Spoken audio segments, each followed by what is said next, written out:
Coming up on Texas Voices, from the oil field to the stage, Texas country artist Cody Hibbard shares new music. Our waiter looked at me and goes, "Man, you don't sound how you look." And I was like, "Yeah, I get that all the time." And my buddy that I was eating there with, good buddy of mine, he said, "Man, you think that's messed up? You ought to hear him sing." And the story of how he left pipelining to become a singer-songwriter. Plus, from guitar straps to custom creations, Leathersmith Nate Vidaurreta takes us through the process. And we visit artist Alan Lee, who also knows about pipe dreams. He spent years on the road with the biggest rock bands of all time. Now he's forging his own path, one piece of art at a time. Texas Voices highlights the artists, musicians, and creatives of our great state next.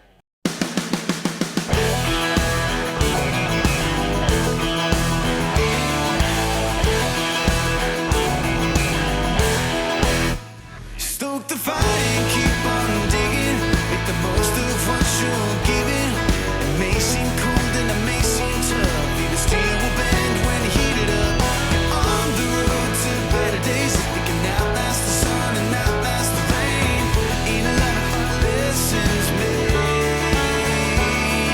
Let me tell you, son, soon you're gonna show us how it's done.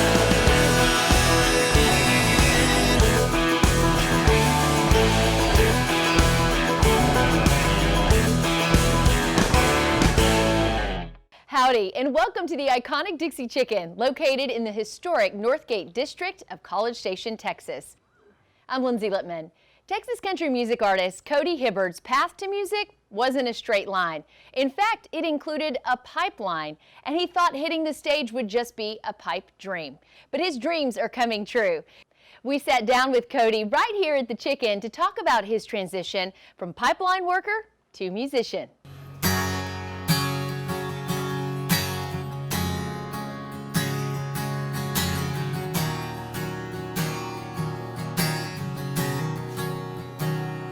Just for the record, the reason you ain't heard from me is I've been trying to find the right words, and it ain't been easy. I love your story because it sounds like music has always been a part of your life, but you didn't realize it was going to be your life, everything. Yeah, no. So kind of walk us through how you started this whole wild ride. Yeah, no, when I was 4 years old, Mom put me in piano, and she wanted me to be a prodigy in something, so we couldn't figure it out. And I was drum major in band too, and all kinds of stuff. Did all kinds of music stuff growing up, but I just, as a kid, you have other dreams of doing other stuff. And then, I worked on a farm, my family's farm, for all that time growing up. So music was always there, and it was always kind of a crutch to, fall on whenever, I needed it, but it didn't. I never imagine playing on stages, especially with some of the people we've gotten to play with. Just for the record.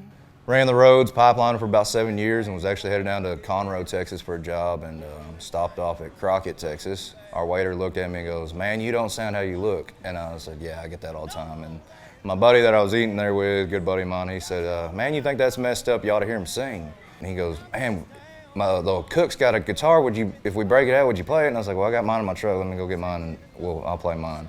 And I knew 3 songs at the time. I said, "I'll play all 3 I know, and that's it. That's all y'all get." So I played all 3.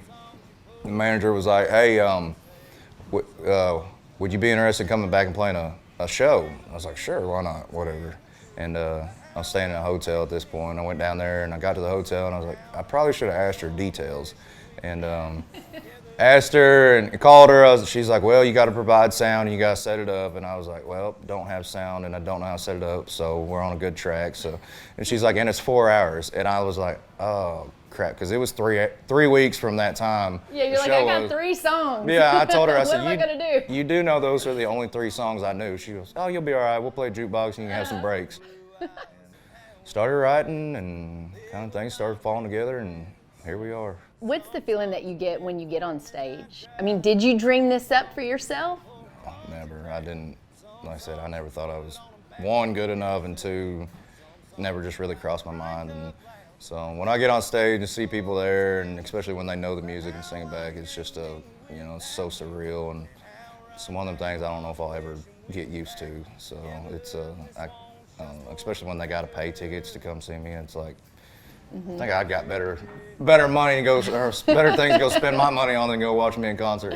But you do appreciate it. I mean, it's fun to have and I love people it, in the crowd. It's such a good, especially down here in the Texas community, it's such a good, to get out there and then get to talk to the fans afterwards. It's such a tight-knit community, and people love their music. So. Tell me about the kind of red dirt and Texas country scene, and why you love that fan base and that community. Well, growing up even in Oklahoma, I mean, it was big up there, and that's back when Casey Donahue and Cross Canadian Ragweed and Wade and Randy and all them were really getting everything going and blowing, and it was kind of the same up there as it is down here. It's just Oklahoma doesn't have the venues like Texas does. Just growing up on it, it's just a real authentic sound, and the lyrics are authentic, and it's just something we grew up on and that we loved. So, for your kids, what do you hope they remember about Daddy performing and what you're doing?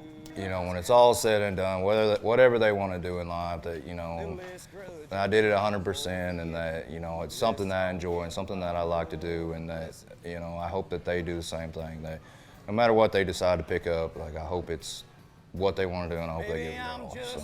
Now, the one thing about you is, you're a welder.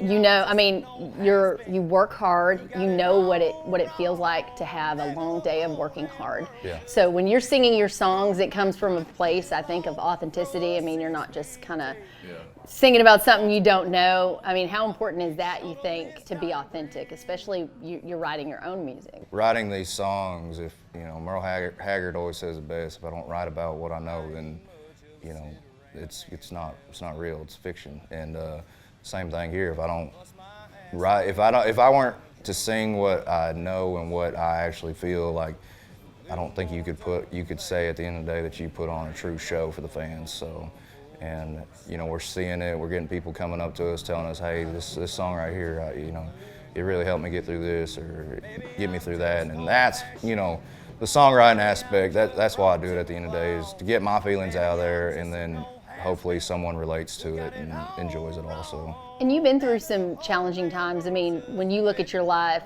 what do you think was the biggest challenge in your life? And did music get you through? Did faith get you through? What kind of pulls you through those times? I always had ups and downs, oil field especially, and music's usually always the first thing I turn on and just sit there and reflect for a little bit. And actually, a lot of the songs I write, I don't even pick a guitar up. Like, I just write the whole thing in my head and then put chords to it later. And a lot of it, some of it's been inspiration. Half Whiskey, Half Lonely was kind of an inspiration deal. It was, some heartbreak in the past, and the truth also. And some of it's just, I had a good idea, and I was like, man, I know some friends that have kind of went through this, and let's see if I can write on it. And it's kind of how it came out. So. Well, we love the music, and it's exciting to see where you're going and all of that. So we're big fans. I appreciate it. Thank you so much. Still ahead, you may have noticed the custom-made leather guitar strap that Cody wears. We tracked down the leathersmith who made it. Turns out the Central Texas native has a calling for leather creations. Follow your heart to Waco, Texas, home of the famous Magnolia Silos, Cameron Park Zoo, Baylor University, Dr. Pepper Museum, BSR Cable Park, and so much more. Enjoy the arts, historical sites, outdoor nature, entertainment, music, food, drinks, and events in a diverse, welcoming place you'll find yourself coming back to again and again.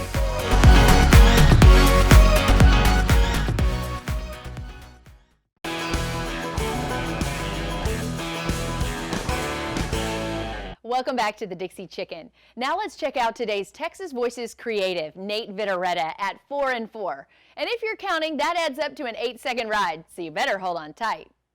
The fluorescent hum in a leather shop just outside Dallas-Fort Worth isn't from a neon light.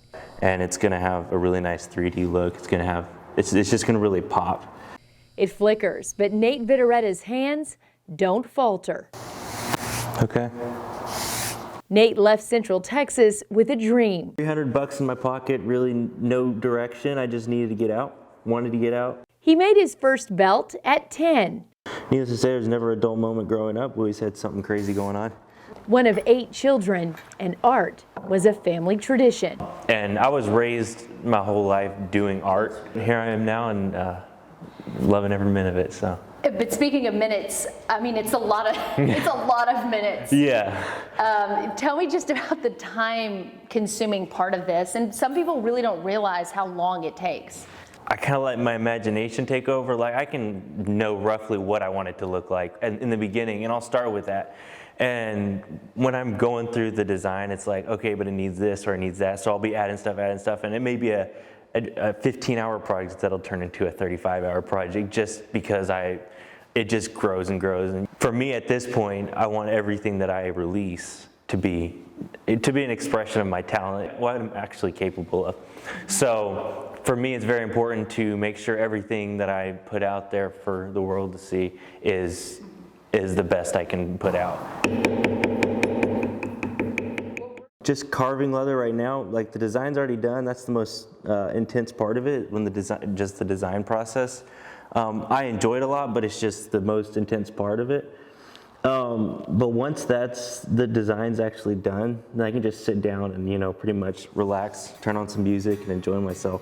That's Nate's other passion. I've always loved country music, and I've played the drums since I was 10. He composes each commission with heart and creativity, tooling the leather, but touching lives. There is a difference when you see just the intricacies and the detail. I mean, that's really cool. I handed over a purse to somebody one time, and they just started crying. And for me, that was on the tail end of a 36-hour work. I worked for 36 hours straight, and then drove 5 hours to deliver it. And they started crying, their mom started crying. That does a lot for me, especially when you work that long. And then you get there and you experience something and it's just like a huge confirmation of, yes, this is what you're supposed to be doing. And it does so much for me as an artist. He's driven by a hard work ethic, but lets the leather carve out his message. So what would you say to, a kid with a dream? Don't ever turn down a challenge. If you've got something you want to do, but it just doesn't seem possible, there's going to be opportunity, and sometimes it can be kind of daunting. It can be kind of scary. But just don't ever say no. Know that it's going to be challenging. Know that it may not go perfect the first time. But for me, just always having an attitude of, I can do this. It may not be perfect, but I'm going to do my best to actually, and that's what's really pushed me forward, is never say I can't do it. Just know I'm going to do my best, and people respect when you give it your best and do your best. If you've got a passion, you've got a heart for it, that people will recognize that. Yeah, you can't fail at that point. Yeah, because you've tried. Yeah.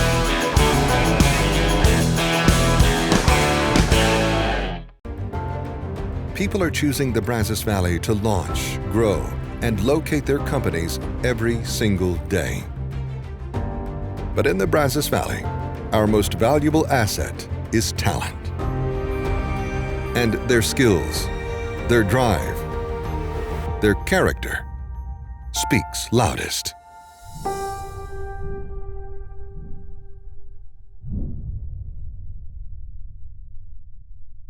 One craftsman says forging metal is a dance with its own rhythm.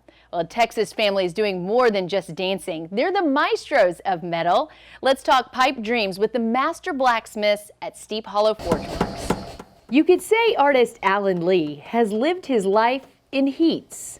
It was a very serendipitous time in my life when a friend called and said, if you walk through the door at a certain company and make an application, he said, they'll hire you on the spot. And I said, what are we talking about? He said, well, would you like to go travel with rock and roll bands and be a roadie? He walked through the door and backstage with the biggest rock and roll bands of all time. Did almost 88 shows with ZZ Top. Wow.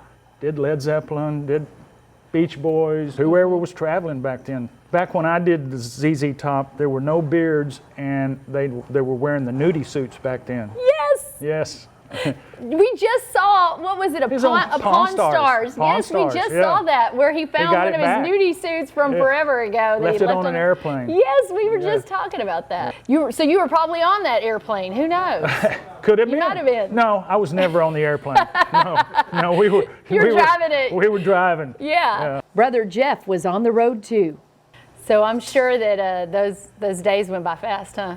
They did. Or were there some long nights? 3.5 years, and I'd had enough. Yeah, I can imagine. Back home in Bryan, they started Lee Welding Company. Did everything off the back of our truck. That's the way we learned to fabricate was cut, weld, and grind. Cut, weld, and grind. That's all it was.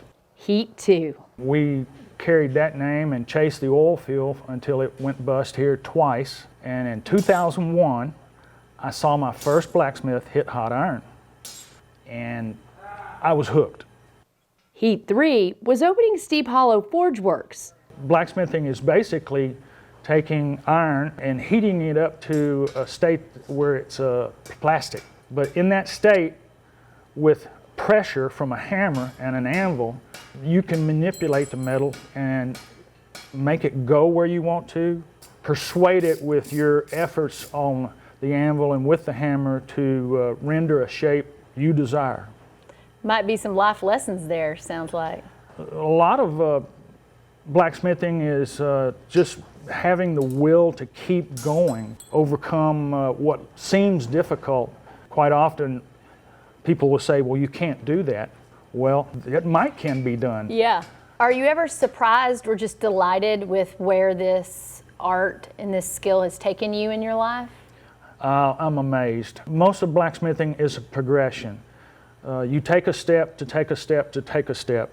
And that led him to mentor a group of up-and-comers who just planned the first Texas Blacksmithing Conference in none other than LaGrange. I would say we're standing on their shoulders. Either you can approach the anvil with humility or you're going to be humbled by it. It's very encouraging. Mark and Josh and Russell are the groundswell of a younger generation that has adopted blacksmithing as their laptop. These guys are on the cutting edge of a movement, really, of a lot of younger people who are just eating this up. What do you feel like the message is that you're trying to convey in the work that you do? You have to have failed more times than the other guy has tried.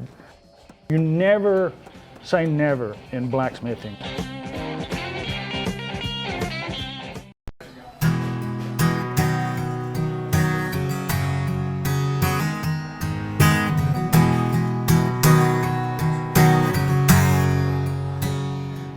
Bust my ass for a ring and a dream on a couple acres, with a little more dirt than pavement, holding the ring, growing old on the front porch, swinging. I don't think there's a damn thing wrong with that. Maybe I'm just old-fashioned, maybe I'm cut from a different cloth, maybe I'm just an old has-been who got it all wrong. Maybe the whole damn world's just a waiting for me and my kind to kill off, throw a 6-speed deep, and once and for all, I'll finally be short of this dying breed.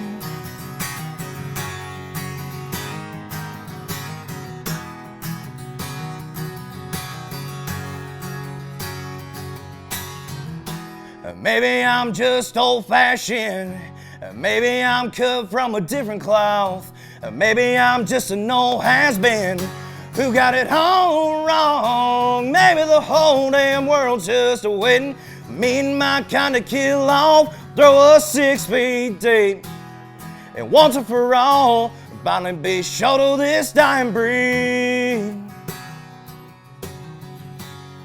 Be short of this dying breed.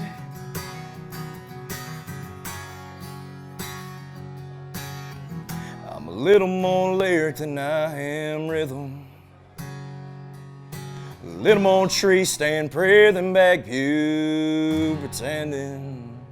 Some of the best Dixie Chicken stories are game day stories. There are stories that I've read and heard about for so many years of people coming here after games and falling in love or just hanging out with their friends until the wee hours of the morning celebrating an Aggie win. But I got to tell you, maybe my favorite game day story that I've had comes from just a couple of years ago. It's when Clemson came to town for the first time in over a decade. And they had so much fun. I've seen this place full to the rafters so many times, but I have never seen it like it was on that Clemson Saturday. There was probably about 60% Clemson fans in here. That much orange in the Dixie Chicken was very much a sight to see, but at least it was a good orange. And it was just so great to see all of those fans coming in here, having a good time. And I tried to talk with as many of them as I possibly could, and they all said that they remember coming back in the early 2000s and how much fun they had. They couldn't wait to come back, and they brought all those little $2 bills. I wish I had my $2 bill on me that I got that day, but it's at the house, put up nice and neat for everybody to come and see when they come over. But those Clemson fans were so great and so gracious, and they had so much fun and couldn't wait to celebrate at the Dixie Chicken. And when we ended up going there the very next year, they were just as welcoming and gracious to us. So a great Dixie Chicken story on a game day. We want you to come and experience yourselves, and especially when it's a great team, great fan base like Clemson. Thanks for joining us on Texas Voices. Connect with us on social media and at TexasVoicesShow.com. Here's a new song that might bring you to tears. Cody Hibbard's new song, Go Ask Your Mother, performed for the very first time right here on Texas Voices. We'll see you next week.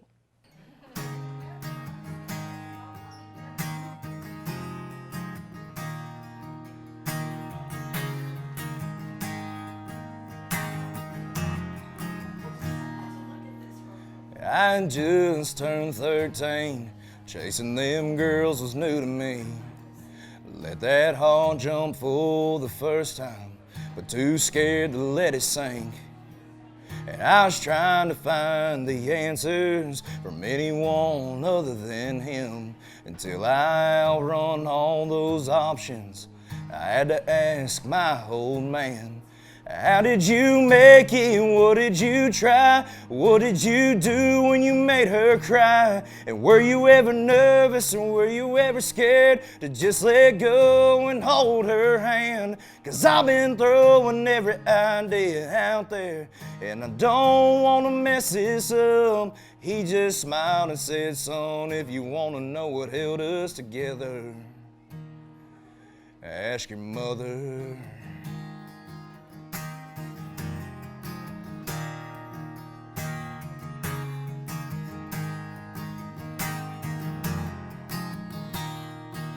I never knew what he meant until a little later after college years.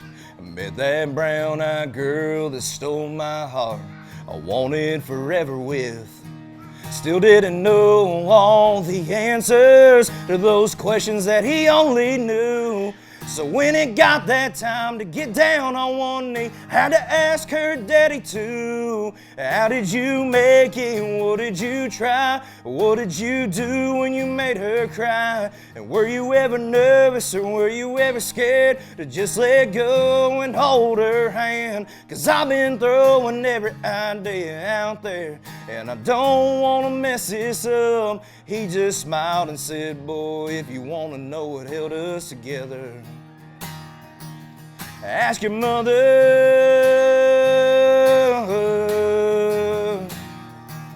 Ask your mother.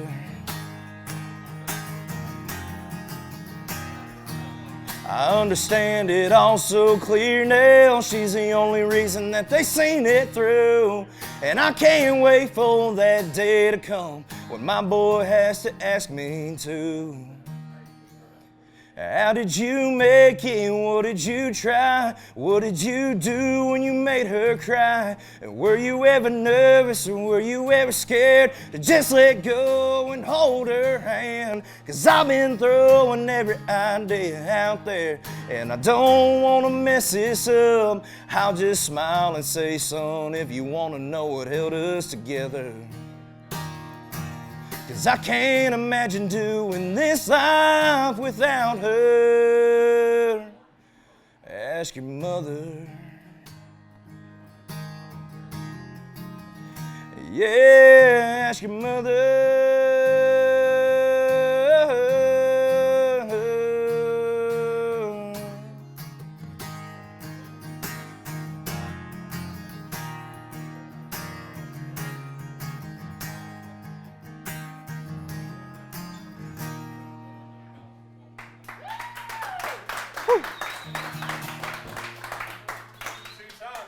Yeah, that's the second one. Yeah, that's the newest one I just wrote.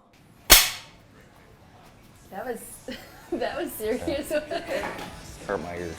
Tell me what's good. No, I like his boots. That's my style. Right? Wait, they're gonna be in the shot? Oh my God! No, it'll be B-roll. No, we definitely got to get those boots. No. My parents, no. No, that's my. I do the same thing. It says so much without saying anything at all.